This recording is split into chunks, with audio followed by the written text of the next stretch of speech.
이 시간에 우리가 하나님의 말씀을 함께 나누겠습니다.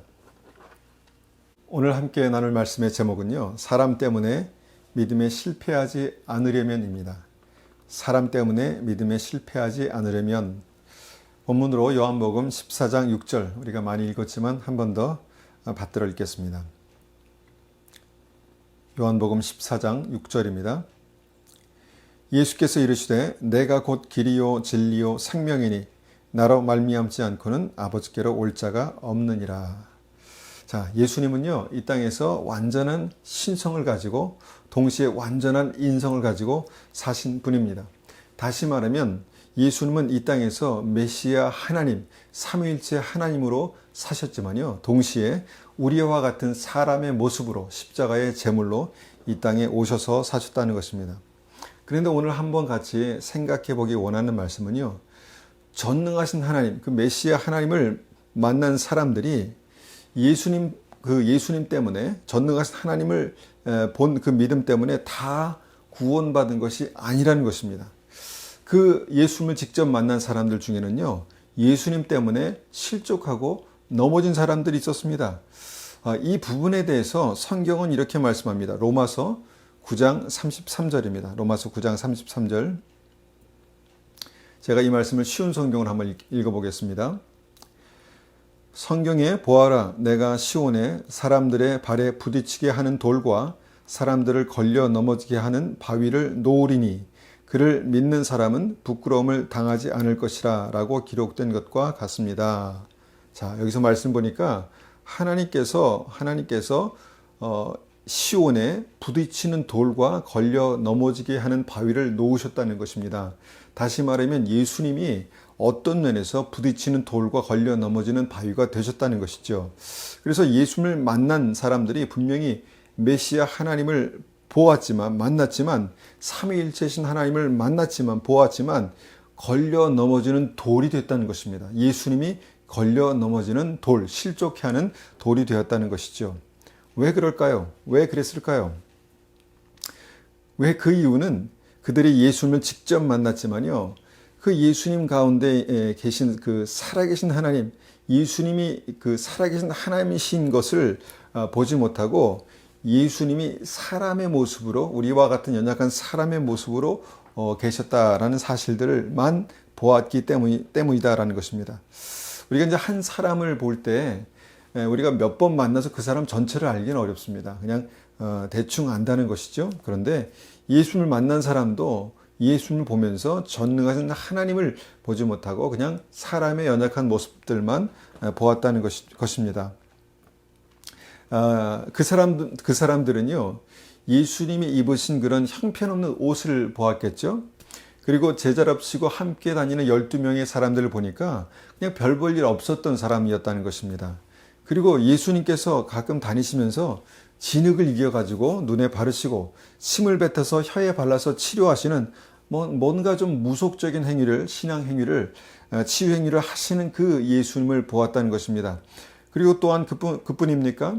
안식일의 규례를 어기면서 남의 밭에서 이삭을 잘라서 식사하시는 그런 모습을 보았다는 것이죠. 그리고 당시 죄인의 대명사인 세리와 창녀들과 그렇게 함께 몰려다니면서 그들과 함께 식사하시며 즐기시는 한 사람을 보았다는 것입니다. 이런 모습을 보면서 모두가 그분이 정말 구원자시다라고 그렇게 생각하지 못했다는 것입니다. 당시 신앙의 주류인 바리새인과 서기관 제사장들은요, 이렇게 뭔가 메시아답지 않은 모습, 오히려 어떤 면에서 어떤 그 평범한 사람 이하의 어떤 모습을 보면서 예수는 하나님의 아들이 아니라 오히려 그냥 평범한 사람이다, 평범한 이하의 사람이다, 아니면 기존 신앙 질서를 파괴하는 이단의 괴수다, 이렇게 말했다는 것입니다. 그래서 결과적으로 예수님 때문에 구원받은 사람도 있었지만 예수님 때문에 실족한 사람도 많았다라는 것이죠. 그 중에 예수님과 아주 가까운 그런 측근들도 있었는데요. 누굽니까? 우리가 잘 아는 가룟 유다입니다. 우리가 마리아에게 향유를 부어드린 300데나리온이나 되는 향유를 부어드린 사건에서 예수님께서 말도 안 되는 그런 재정 경제 그 관념 때문에 뭔가 좀 실망하고 실족했다는 것이죠. 그래서 결정적으로 그것이 문제가 돼서 예수님을 은삼십에 팔아버립니다. 그런 일이 있었다는 것입니다. 그리고 70인의 제자들은요, 예수님의 피와 살을 먹어야 영생이 있다. 예수님의 피와 살을 먹는 것이 믿음이다라는 그런 말씀을 들을 때 이 황당한 어떤 말씀을 들었다는 것이죠. 그래서 그 말씀 때문에 실족하여 예수님을 버렸습니다. 이런 일들이 예수님 주변에서 가까이서 있었다는 것이죠. 또 많은 유대인들이요, 종려나무를 가지를 들고 호산나 다윗의 자손이여라고 그렇게 외치면서 열정적으로 메시아를 그렇게 환영했습니다. 좋아했습니다. 그런데 예수님을 실제로 보니까 정치적으로는 아무런 힘이 없고 좀 무능해 보였다는 것이죠. 그래서 나중에 그들이 뭐라고 말했습니까? 예수님을 향해서 십자가에 못 박아라라고 그렇게 외쳤죠. 이와 같은 일들이 분명히 성경에 기록되어 있습니다. 많은 사람들이 전능하신 예수님을 직접 만났지만 어떤 면에서 기존의 신앙 질서를 깨뜨리고 또 무능해 보이고 논리가 없어 보이는 예수님을 보면서 무척 실망했고요. 결국 예수님을 십자가에 허무하게 죽어간 인생의 실패자로 그렇게 생각하고 말았다는 것입니다. 자, 무엇이 문제일까요? 누구에게 문제가 있었을까요? 예수님에게 문제가 있었을까요? 아니면 사람들에게 문제가 있었을까요? 당연히 우리는 예수님을 바라보는 그 사람들의 어떤 관점이 잘못된 것이다. 그들의 문제다라고 그렇게 생각할 수 있습니다. 여러분, 예수님을 바라보는 시각과 판단력이 잘못되어서 길과 진리요 생명이신 주님을 만났고 그분의 진리의 말씀을 들었지만 결국 실족하여서 넘어져 스스로 지옥의 길을 선택해버린 것이죠. 그런데 중요한 것은요, 당시 예수님을 만나고 실족했던 많은 사람들, 특히 스스로 믿음이 좋다고 확신했던 바리새인들, 또 율법사들은요, 이 문제가 예수님께 있다고 생각했습니다. 그러니까 예수님이 메시아가 근본적으로 될 수 없다라고 그렇게 생각한 것이죠.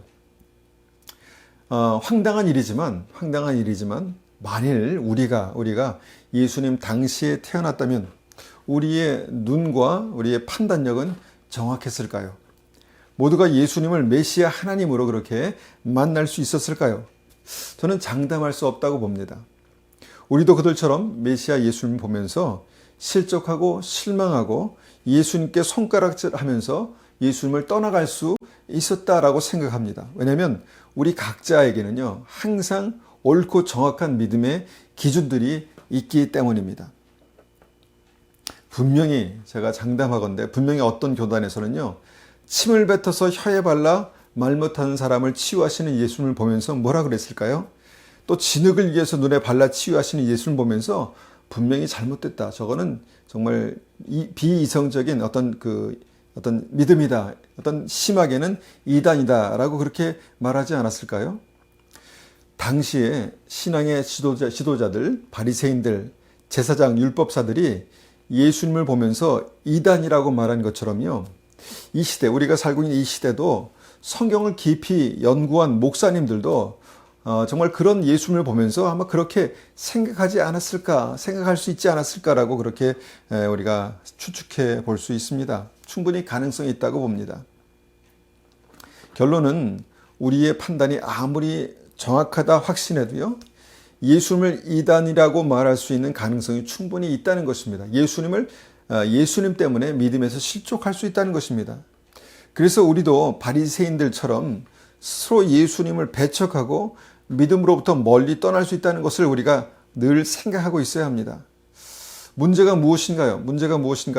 한 지도자를 보면서 믿음의 중요한 핵심이 아니라 그리 중요하지 않은 한두 가지 약점에 우리가 집착하다 보면 그것에 생각이 묶여 있다 보면요, 우리가 예수님조차도 그렇게 판단하고요, 예수님 때문에 믿음에서 떠날 수 있다라는 것이죠. 우리가 예수님뿐만 아니라 구약의 위대한 하나님의 사람 모세에게도 분명히 그런 일이 있었습니다. 이스라엘 백성들은 모세를 통해서 하나님을 만났습니다. 하나님의 음성을 들었죠. 회막에서 하나님을 대면하고 나오는 모세의 광채를 보면서 모세에 대한 그 존경과 또 심지어는 경외심까지 들었을 것입니다. 와, 모세 대단하다라고 그렇게 말했겠지요. 그런데 그들이 가나안 땅 앞에서 모세에게 크게 실망합니다. 모세가 백성들에게 항상 얘기했거든요. 하나님께서 우리를 젖과 꿀이 흐르는 땅으로 인도하신다. 그래서 그 땅에 왔습니다. 그 땅에 와 보니까 그 땅에 젖과 꿀이 흐르는 땅이 아니었다는 것입니다. 꿀이 흘렀지만 강한 적들이 이미 차지하고 있었던, 그래서 우리가 들어가면 그들의 칼에 죽을 수 있는 아주 위험한 땅으로 인도했다라는 것을 그들의 눈으로 그렇게 확인했다는 것이죠. 그래서 어떻게 했습니까? 그 땅으로 인도한 그 책임이 있는 모세를 돌로 쳐 죽이려 하지 않았습니까? 이것이 우리의 사람의 기준입니다.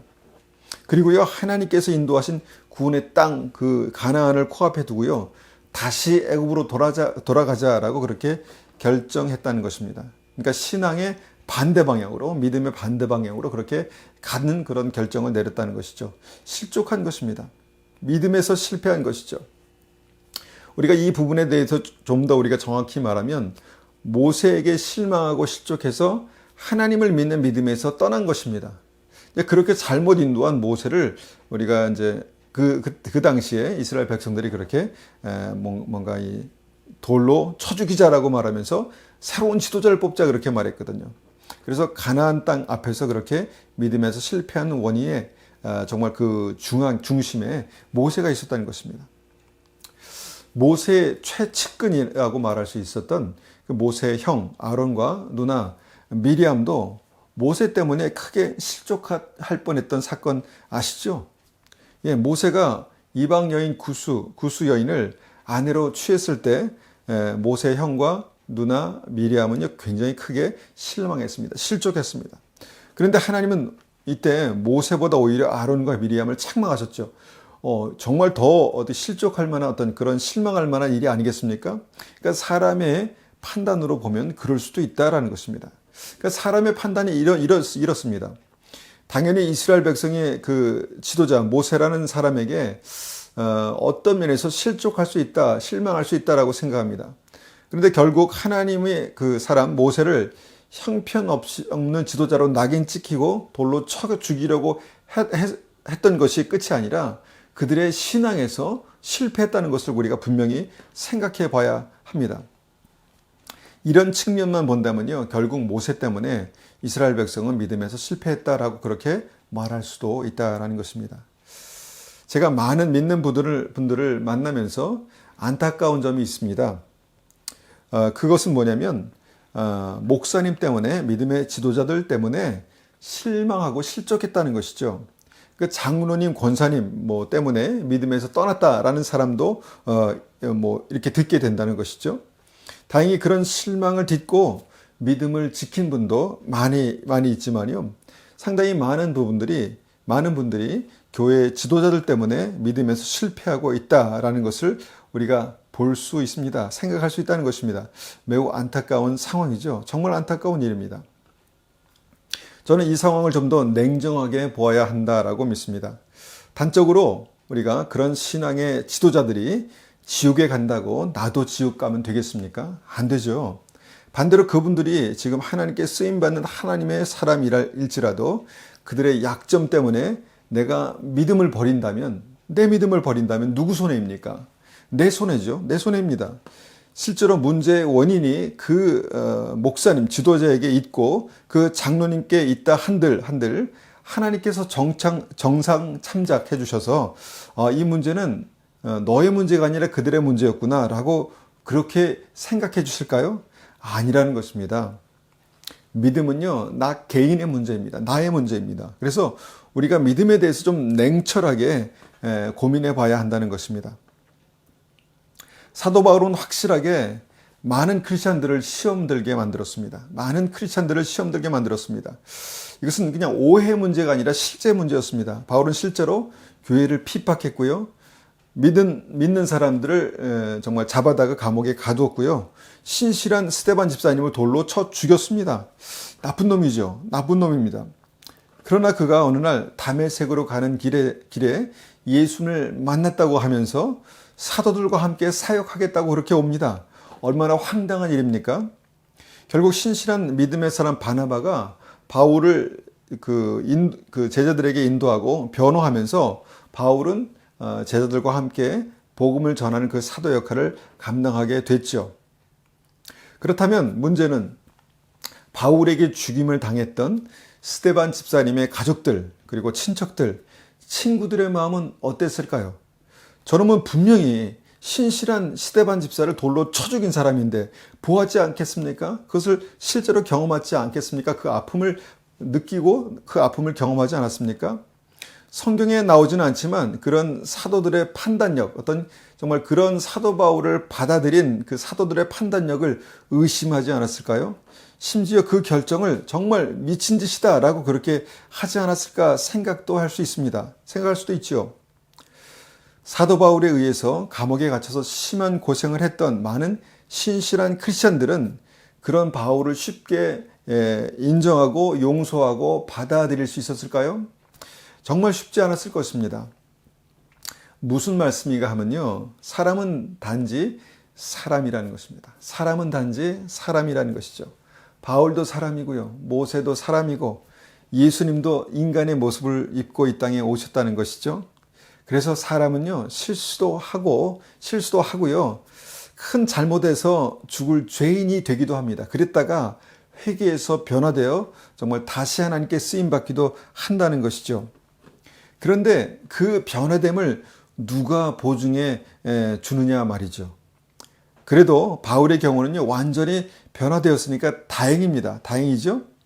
그런데 구약의 엘리 제사장이라고 있지 않습니까? 엘리 제사장. 그 사람은요, 한때 하나님의 제사장으로 쓰임을 받았지만 나중에는 그 믿음이 변질돼서요, 어떤 하나님께 버림받은 제사장이 되었습니다. 그런데 그 제사장에게 제사장 밑에서 믿음을 배운 한 사람이 있었는데요. 그 사람이 누구냐면 바로 성경에서 정말 하나님께서 귀하게 쓰신 선지자 사무엘이었습니다. 사무엘은요, 이스라엘을 다시 세우고 하나님의 사람 다윗에게 기름 부은 어떤 신실한 하나님의 종이었죠. 사무엘은 당대에 뛰어난 하나님의 사람이었습니다. 그 훌륭한 하나님의 사람이 바로 형편없는 엘리 제사장 밑에서 배웠다는 것입니다. 어렸을 때부터요. 이게 가능한 일입니까? 그런데 이것이 가능했다는 것입니다. 다윗은 어떻습니까? 하나님 왕의 그 권위 아래서, 그러니까 사울 왕의 권위 아래서 기름 부으신 사명을 이제 감당하기 시작했는데요. 사울에게 쫓기면서 끝까지 사울 왕의 권위에 대해서 그렇게 인정하는 그런 모습을 보였습니다. 그렇게 해서 망했습니까? 망하지 않았습니다. 그래서 사울이 되었나요? 사울 왕같이 되었나요? 그러지 않았습니다. 다윗은 정말 하나님 마음에 합한 왕의 길을, 하나님께서 기름 부으신 왕의 길을 걸어갔습니다. 이 시대에는요, 이와 같이 모세, 사도 바울, 사무엘, 다윗과 같은 하나님께서 세우신 사람도 있을 것이고요. 엘리, 사울 왕 같은 하나님께서 버리신 사람도 있을 것입니다. 그런데 하나님은 그 모든 사람을 다 사용하셨다는 것이죠. 중요한 것은 메시아 예수님 밑에도요, 마귀의 자식 가룟 유다가 나올 수 있었고요. 버림받은 지도자 엘리 밑에서도요, 하나님의 사람 사무엘이 나올 수 있다는 것이었습니다. 여기에 중요한 것은 무엇입니까? 나의 믿음입니다. 나의 믿음. 내가 이런 상황에서 어떤 믿음을 가질 것인가, 나의 믿음이라는 것이죠. 내가 신앙생활하는 과정 속에서요, 하나님께서 세우신 많은 사람들이 있습니다. 그리고 그 권위 아래서, 그 사람들의 권위 아래서 신앙을 배우게 되는데요. 그 권위자, 사람에게서 오는 영향력을 내가 어떻게 받아들이느냐, 어떻게 처리해야 하는가, 이게 중요한 것이죠. 간단히 결론을 말씀드리면요, 사람으로부터 오는 그런 이 권위, 모든 그 부정적인 영향력, 이것을 끊어버리고요, 그를 통해서 역사하시는 하나님의 권위, 거룩한 영향력으로 우리가 그 영향력을 붙들고 천국 가는 믿음을 가질 수 있다는 것입니다. 우리가 교회 안에서 신앙생활을 하다 보면요, 이것이 너무너무 중요하거든요. 많은 경우 사람에게 실망해서요, 많은 교회를 옮기기도 하고요. 심할 경우는 그러다가 신앙에서 떠나기도 하지 않습니까? 그래서 저는 오늘 말씀이 굉장히 중요하다고 믿습니다. 왜냐하면 그런 과정 속에서 그런 가운데에서 우리의 믿음을 지켜야 하거든요. 우리의 믿음이 견고히 서야 합니다.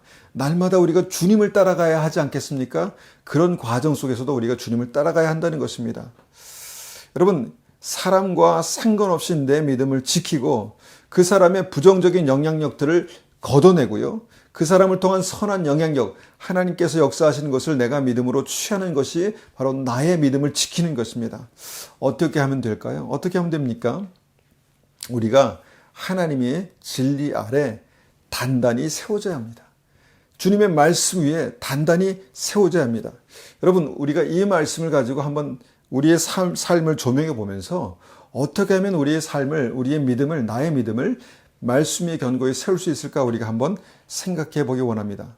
첫 번째로요, 우리가 기억해야 될 것이 있습니다. 하나님은 모든 사람을 사용하신다는 것을 알아야 합니다. 하나님은 잘난 사람도 사용하시고 훌륭한 사람도 사용하시지만요, 못나고 비천한 사람도 사용하십니다.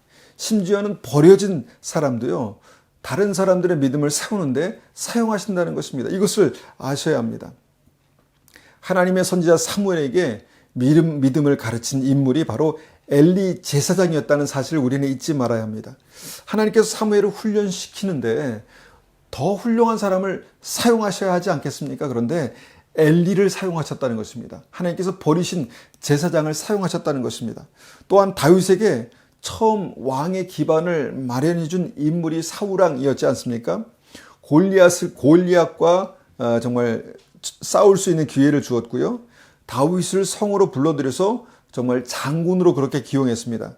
나중에 다윗을 깎고 연단하여서 하나님의 사람으로 만든 인물이 누굽니까? 바로 사울왕입니다. 정말 다윗을 훈련시키고 연단시키는 하나님의 도구가 되었다는 것이죠.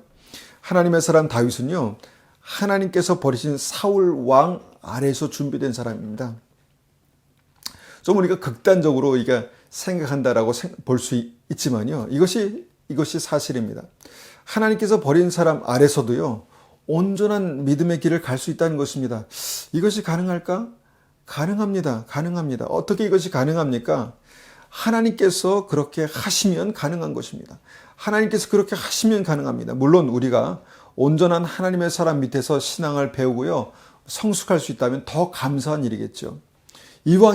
그래도 이왕이면 이렇게 우리가 생각할 수 있지만요, 그렇지 않다 해도 모든 것이 하나님의 권세 아래, 하나님의 전능하신 주님의 인도하심 아래 있다는 사실을 우리가 아셔야 한다는 것입니다.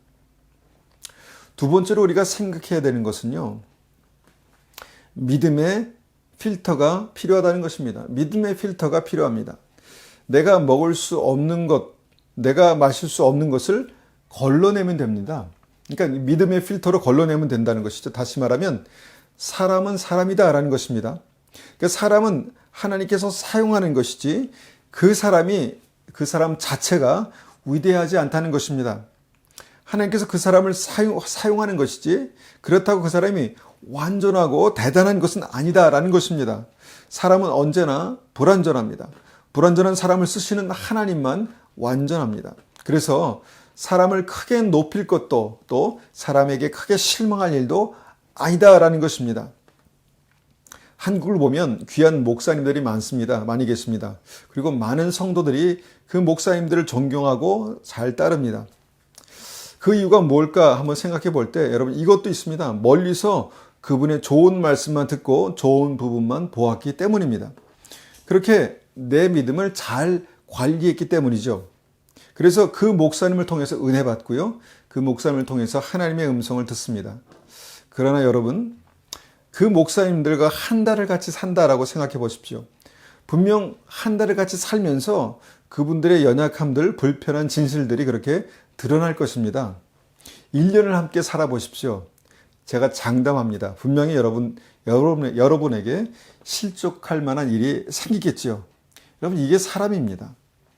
그래서 이렇게 권면하는 것입니다.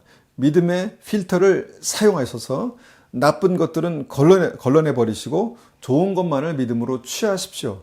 그러면 내 믿음을 지킬 수 있습니다.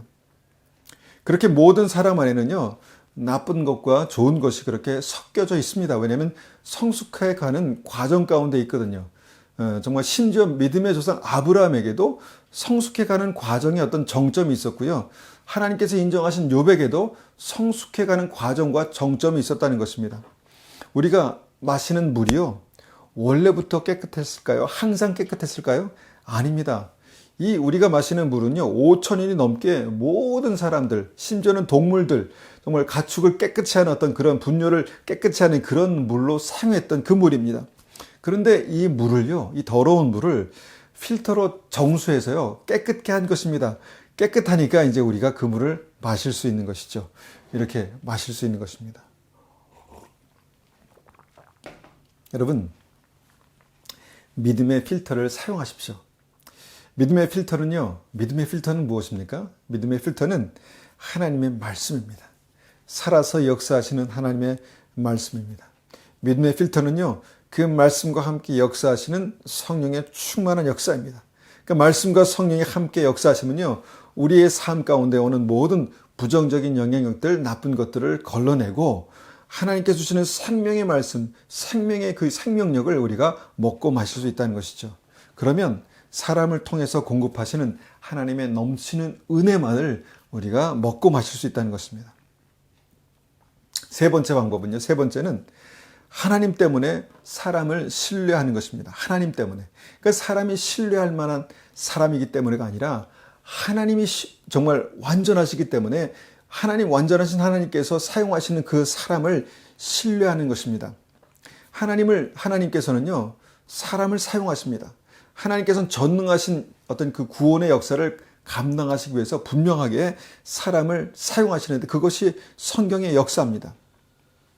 그러나 하나님을 믿지만 사람의 부족함 때문에 하나님이 사용하시는 그 사람을 신뢰하지 못하면 어떤 일이 일어날까요? 하나님의 믿음의 역사는요, 정말 그 사람을 신뢰하지 못하는 그 순간 나에게 더 이상 역사하지 않는다라는 사실을 아셔야 합니다. 모세가 완전한 하나님의 사람이었지만 그 사람에게도 부족함이 있었습니다. 이스라엘 백성들이 가나안 땅 앞에서 모세에 대한 신뢰가 깨지자 이스라엘 백성들은 모세를 통해서 말씀하시는 하나님의 음성을 전혀 듣지 못했습니다. 그리고 모세에 대한 깨진 그 신뢰로 인해서 이스라엘 백성들은 가나안 땅으로 인도하시는 하나님의 인도하심을 받지 못했습니다. 이것이 진실입니다. 또한 사람을 죽이고 교회를 핍박했던 사도 바울을 신뢰할 수 있어야 하나님의 복음이 사도 바울을 통해서 역사한다는 사실을 우리가 알아야 합니다. 어떻게 스데반 집사님을 죽인 살인자, 교회를 핍박했던 그 살인자를 신뢰할 수 있습니까? 참 어려운 일입니다. 그러나 여러분, 완전하신 하나님을 신뢰하면 얘기가 달라집니다. 하나님은 완전하십니다. 사람을 통해서 역사하신 하나님은 완전하십니다. 완전하신 하나님을 믿으니까 하나님께서 사용하시는 그 사람, 연약한 사람을 사용하셔서 하나님께서 일하신다는 사실을 신뢰하는 것입니다. 이것이 사람을 신뢰하는 것입니다. 이것이 사람을 쓰시는 하나님의 원칙인 것이죠. 완전하신 하나님을 믿기 때문에 하나님께서 사용하시는 그 사람을 신뢰하십시오. 그 사람이 온전하기 때문에가 아니라 그 사람을 쓰시는 하나님이 완전하시기 때문에 그렇습니다. 마치 다윗이 그 사울 왕의 권위를 끝까지 그렇게 신뢰했던 것처럼, 물론 사울 왕의 권위를 신뢰했다 그래서 모든 것을 다 받아들인 것은 아니죠. 그렇지만 그의 기름 부으심의 왕의 권위를 인정했죠. 끝까지 인정한 것입니다. 그렇게 했을 때 하나님께서 다윗을 하나님께서 쓰실 수 있는 기름 부으신 왕으로, 하나님 마음에 합한 왕으로 그렇게 만드셨다는 것이죠. 여러분, 부족한 사람일지라도 하나님께서 쓰시는 만큼 신뢰할 수 있다는 것입니다. 그런데 그런 사람을 신뢰하는 만큼 하나님의 그 믿음은 역사합니다. 그런 사람을 신뢰하는 만큼 우리를 향한 하나님의 역사가 역사하신다는 것입니다. 단적으로 사울 왕을 통해서 다윗을 만들어간 것을 우리가 분명히 기억하셔야 한다는 것입니다. 주님께서 자주 사역하시면서 말씀하셨죠. 내 믿음대로 되라. 그러니까 너의 믿음대로 되라, 이렇게 말씀하셨습니다. 그렇습니다. 우리의 믿음이 중요한 것입니다. 그 가운데에서 내가 어떻게 주님을 따라갈까? 말씀대로 우리가 어떻게 승리할까? 어떻게 성령 충만할까? 우리의 믿음이 중요하다라는 것입니다. 말씀을 맺습니다. 연약한 믿음의 지도자들 때문에 나의 믿음에 대해서 나의 믿음을 실패할 수 없습니다. 나의 믿음을 그렇게 방치할 수 없습니다. 그 사람은 그냥 하나님의 도구일 뿐입니다. 사람을 사용하시는 하나님을 그냥 우리가 신뢰하는 것이죠. 나를 사랑하시는 하나님께서 온전히 역사하실 것이다 라는 사실을 믿는 것입니다. 그리고 그분도 그런 과정 속에서 연단하시고 새롭게 하시고 정말 스데반 집사를 죽였던 바울을 새롭게 하셔서 하나님의 사도로 사용하셨던 것처럼 그런 과정 속에서 그가 회개하고 변화된다면 사용하실 것입니다. 그런 하나님을 우리가 신뢰하는 것입니다. 그렇게 우리의 삶 가운데 우리가 많은 사람들과 함께 믿음 안에 있지만 어떤 그 사람의 권위 아래서 우리의 믿음이 그렇게 자라고 있지만 정말 끝까지 믿음에서 실패하지 않고 실족하지 않고 믿음 안에서 자랄 수 있게 되는 것입니다. 우리가 그렇게 되기를 간절히 소원합니다. 기도하겠습니다.